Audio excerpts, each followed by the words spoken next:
में शुद्ध सत्व विशेष आत्मा, हाँ। ये समझ नहीं आया मुझे। है शुद्ध सत्व विशेष पहली आत्मा। शुद्ध सत्य विशेष आत्मा, 3 शब्द है। शुद्ध जो होता है वो निर्मल कहा जाता है। सत्य शब्द की तात्पर्य होता है जहां पर कहीं प्रकार जो है माइक वस्तु जड़ित नहीं होता है, माया वस्तु है। क्योंकि इस संसार में जो है जो कुछ भी वस्तु देखा जाता है कहीं न कहीं माइक वस्तु उसमें सम्मिश्रण है। माइक वस्तु सम्मिश्रण है इस जगत में, इस जगत में जितने भी वस्तु उसमें माइक वस्तु सम्मिश्रण है। तो माइक वस्तु संमिश्रण अर्थात सत्व रज तम, ये तीनों जो वस्तु जो है कहीं न कहीं किसी प्रकार से जो है वो जड़ित है। किंतु यहाँ पर जो कहते हैं शुद्ध सत्व कहने से कृष्ण के नित्य परिकर आदि के ही और उनकी जो क्रिया आदि के उसके सूचित किया जाता है। शुद्ध सत्व और एक भी विशेष वैशिष्ट यहाँ पर कहते हैं, ये रख के भी करेंगे।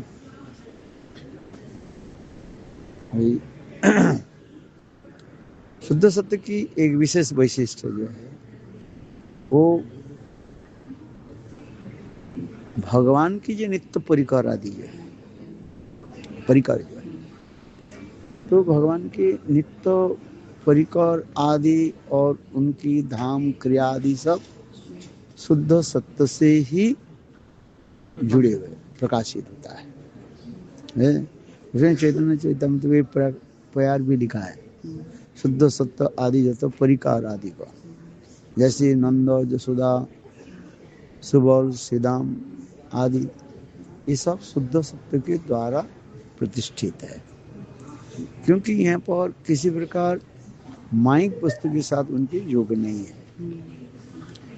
जब भगवान लीला आदि करने के लिए नित्य गोलोक वृंदावन धाम से आते हैं वो योग में उनकी प्रकट कराते हैं, फिर लीला समाप्त होने के बाद ही वो लोग सब चले जाते हैं। ये जो शुद्ध सत्य इसलिए कह रहे हैं, ये शुद्ध सत्य एक ऐसे निर्मल वस्तु होता है जिसे कोई माइक वस्तु के द्वारा नहीं रहता है। जिसे भाव दशा में करे शुद्ध सत्य विशेष आत्मा प्रेम सुजंग समभाव को रुचि भी चित्त स्मार्शिन क्रीडसो भाव उच्चते। ये भाव को जो परिभाषा देते जा रहे हैं, डिफिनेशन दे रहे हैं, शुद्ध सत्य, शुद्ध सत्य जहां पर पहले सत्य किसको कहा जाता है, एक एक शब्द के हम विश्लेषण करते हैं। ये कृष्ण विषय वृत्ति के द्वारा आक्रांत जो चित्त जो है उसी की कहा जाता है, वास्तव में शुद्ध चित्त कहा जाता है। क्या बोला, कृष्ण विषय वृत्ति होनी चाहिए। एक एक शब्द यहाँ पर कृष्ण विषय है, जो भी क्रिया आदि होगा कृष्ण विषय के साथ वो संबंध होना चाहिए। और वो कृष्ण विषय वृत्ति का चित्त जो आक्रांत जो होता है उसी अतंत में जो सब क्रिया आदि होती है, जैसे अनेक प्रकार विकार आदि जो कहा जाता है वो जड़ विकार नहीं है, अपरागित विकार कहा जाता है। एक जड़ विकार होता है और एक होता है अपरागित विकार। जैसे रोमांचक कंपास कृष्ण रोति आदि के द्वारा चित्त जब आक्रांत हो जाता है तब उसमें जो है कभी हंसते हैं कभी रोते हैं, रोमांचक कंपासु ये सब जो अश्रात्तिक विकार होता है उसी की कहा जाता है सत्य कहा जाता है। इसलिए सत्य कहा जाता है कृष्ण विषय वृत्ति के द्वारा आक्रांत चित्त होनी चाहिए। क्या बोला, कृष्ण विषय वृत्ति के द्वारा आक्रांत जो चित्त होगा है, तब उस समय भगवत प्रेम प्रति के एक प्रादुर्भाव होता है। इसलिए शुद्ध सत्य विषय प्रेम समझम, शुद्ध सत्य यहाँ पर फिर करें विशेष आत्मा। विशेष आत्मा कहने की तात्पर्य होता है कृष्ण के नित्य परिकरों के द्वारा कार्य,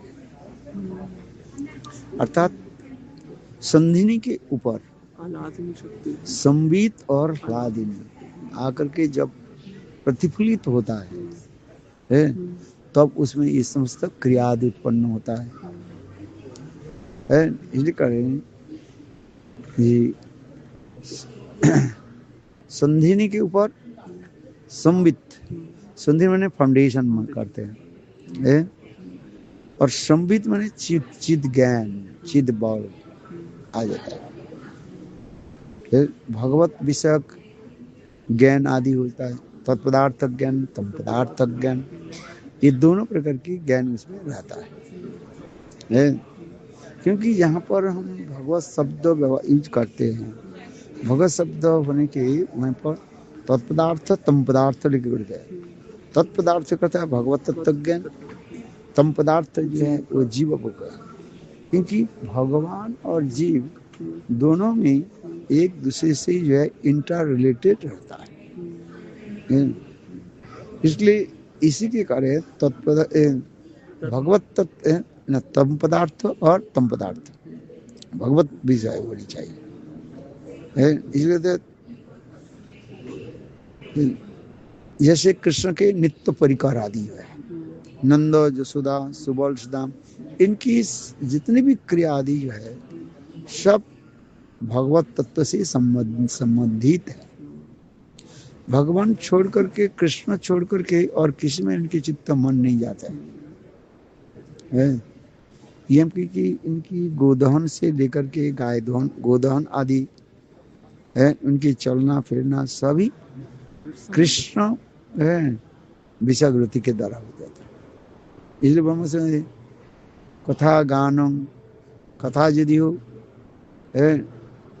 वो क्या है बिल्कुल जो है मेलोडी जैसे हो जाता है, और कृष्ण विषय होता है।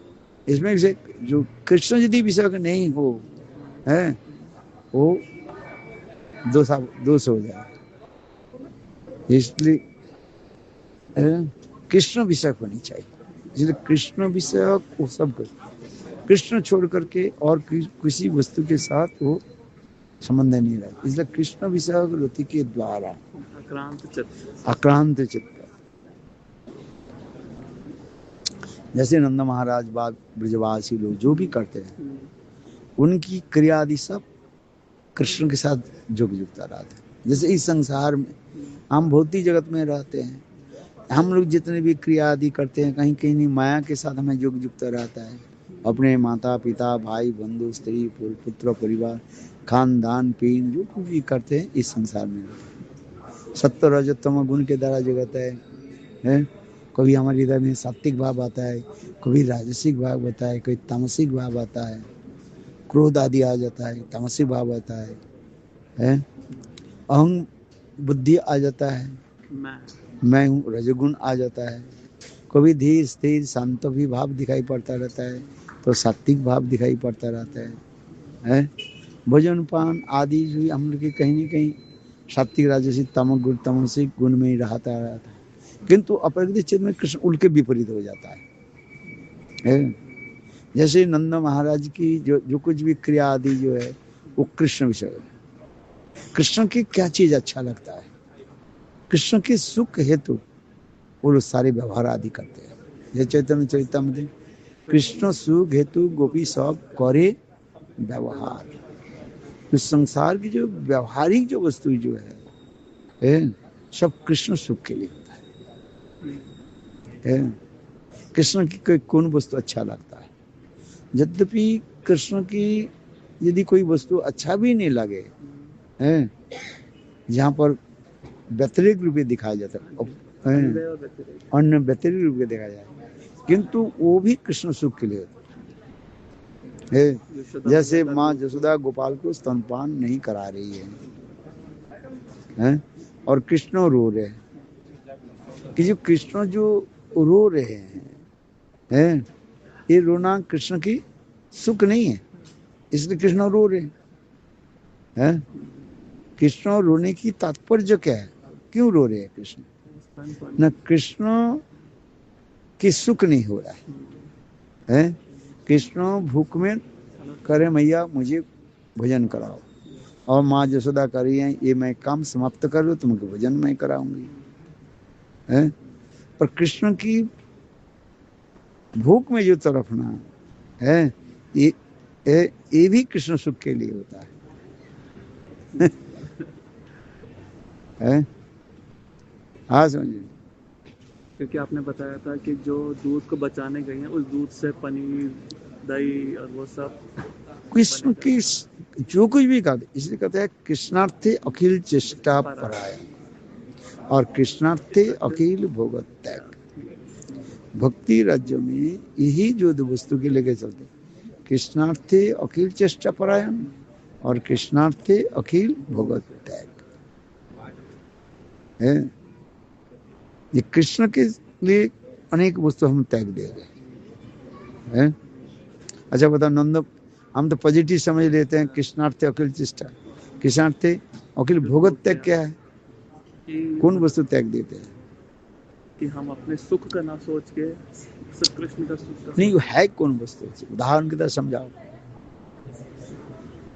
पॉजिटिव तो हम समझ लेते हैं, अच्छा नेगेटिव हमें समझना पड़ेगा। ये कहते हैं कृष्णार्थे अखिल भोगत त्याग, कृष्ण की सुख के लिए भोग भी त्याग देना पड़ता है। उदाहरण उसलिए कह रहे हैं ये जैसे हम एकादशी आदि पालन कर रहे हैं, भोजन नहीं कर रहे एकादशी के दिन, है क्यों भोजन नहीं कर रहे? अच्छा बोलो वो लोग क्यों भोजन नहीं कर रहे? कृष्ण प्रसन्न नहीं उससे कृष्ण कैसे प्रसन्न होता है? कि हमारी सारी चेष्टा सिर्फ कृष्ण के स्मरण के लिए है और उनकी खुशी वो उसमें देख कृष्ण की सेवा की जो पोषण भाव जो है उसमें रहता है। ये जैसे कहते चलो एकादशी करना है, वो एकादशी में कृष्ण की चिंतन गुण आदि लीलादि स्मरण करना है। जैसे भौतिक जगत में हम एकादशी इसलिए करते हैं, दो कारण से हम एकादशी करते हैं। एक है शरीर हम के सुस्त रखने के ठीक रखने के लिए है, और रोज भोजन आदि करते हैं।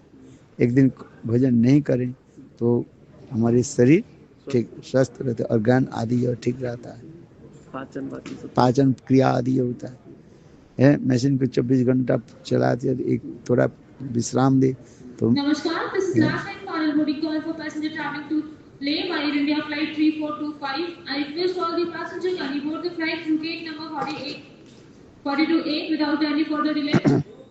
तो उसी प्रकार जो है एक कारण ये हो गया कि शरीर सुखी रहे, सुख दूसरी होता है ये भी वो सोचते हैं कि हम भोजन नहीं करें कृष्ण भी भोजन नहीं करेंगे, हम भोजन करते कृष्ण भोजन करेंगे, है? आज कृष्ण कहेंगे मैया तुम भोजन करते हो मुझे भोजन नहीं कराते हो। भाई आप खाते हो, बच्चा की गोदा तुम मत खाओ, बच्चा थोड़ी मने अरे भाई बेटा मैं भी नहीं खा रहा हूँ तो आज मत खाओ। भाई कृष्ण भगवान होते पर भी लीला आदि कर रहे हैं। देखो आज हम नारायण की जय सेवा आदि करेंगे, है कृष्ण भी कम नहीं है। अरे भैया बताओ आज एकादशी क्या है, क्यों एकादशी करोगे? स्वयं विधान देते हुए भी पर भी और स्वयं ही उसके पूछते रहते हैं, तो कृष्ण के सुख होता है। तो ये एकादशी व्रत नित्य गोलोक में तो नहीं होगा ना? है यही तो बाबा जी संप्रदाय लोग कहते हैं गोलोक, इसलिए लोग नहीं सब जगह नहीं, ऐसे नहीं कह सकते। इस जगत में जो वस्तु देख रहे हैं चित्त जगत में वही वस्तु है। केवल इस जगत में जो वस्तु देखते हैं वो केवल विकृत प्रतिफलन कहा जाता है। जैसे विश्वनाथ चक्रवर्ती जी काया नहीं हो तो छाया कहां से आ जाएगा? काया से मतलब शरीर। शरीर एक व्यक्ति के शरीर नहीं हो तो छाया कहाँ से आ जाए? नहीं है, है छाया से ही काया होता है, काया से छाया होता है। काया से छायापन है। तो चित जगत में जो वस्तु जो है वो शुद्ध सत्ता निर्मल रूप में है। तो हमारा यहाँ पे एक है भय उत्पातिका भक्ति, जिसे हम हैं? वो कहते हैं वैदिक भक्ति को भय उत्पातिका भक्ति भी कहते हैं। तो इसमें हम एकादशी रखते हैं कि अगर नहीं रखेंगे तो हमको नर्क में जाना पड़ेगा या हमको यातनाएं मिलेंगी, तो इस कारण से भी हम वो करते हैं, एकादशी करते हैं। तो उस जगत में जो नित्य नहीं, गोलोक उस जगत में तो उस समय नरक नाम से कोई स्थान ही नहीं है। तो वो जो एकादशी करते हैं वो केवल कृष्णार्थ का देगा जैसे कि जी, जैसे के कृष्ण शरीर को हम नहीं खा रहे हैं। नंद महाराज जी थे बेटा आज एकादशी करना है, हम भी नहीं खाएंगे। कृष्ण बोले हम भी नहीं खाएंगे। पिता खाए तो पुत्र भोज करेंगे नहीं क्या? है आप खाओ, आपके बेटा कहेंगे बेटा के बेटा मत खाओ, क्योंकि पिताजी आप खा रहे हो। है तो इसलिए कृष्ण के देखो, कृष्ण की सुख के रुके वहीं पर भी नरवत लीला हो रही है। लोकवत्तु लीला कैवलम, वहीं पर भी मनुष्य की भांति लीला हो रही है? आज जैसे पिता कहने लगे बेटा आज भजन करना नहीं है, आज उनकी भी शरीर चित शरीर है, कृष्ण के भी चित शरीर है, तथापि योग में ऐसे प्रतीत करा देते हैं यहाँ हम एक साधारण जीव जैसे है। नंद महाराज कह रहे हैं, नंद महाराज भी कह रहे हैं कहाँ मैं एक साधारण जीव हूँ,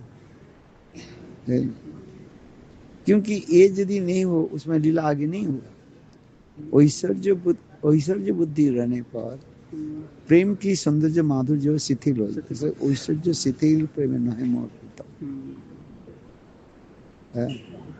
ये दिखा दिया। पॉजिटिव तो हम समझ जाते हैं, किंतु नेगेटिव को समझना बहुत कठिन होता है। अच्छा उधर पे एकादशी करते हो, फिर वो बाबा जी समझे। कुछ लोग कहते हैं नहीं अच्छा प्रकट लीला में और प्रकट लीला में नहीं है, ये लोग बोलते रहते हैं। अच्छा, इस जगत में करके दिखाया जैसे कृष्ण प्रकट लीला में एकादशी है, और प्रकट लीला में नहीं। गुरुदेव से खंडन करते बोले ऐसे कैसे।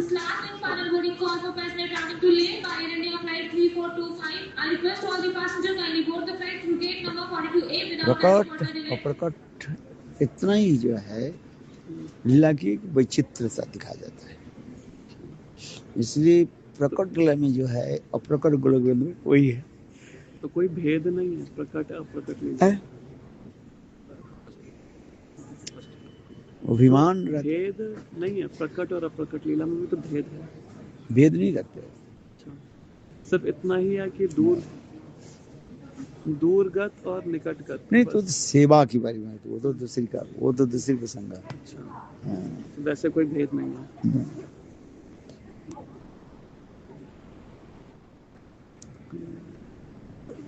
अच्छा अभी स्टार्ट नहीं हो।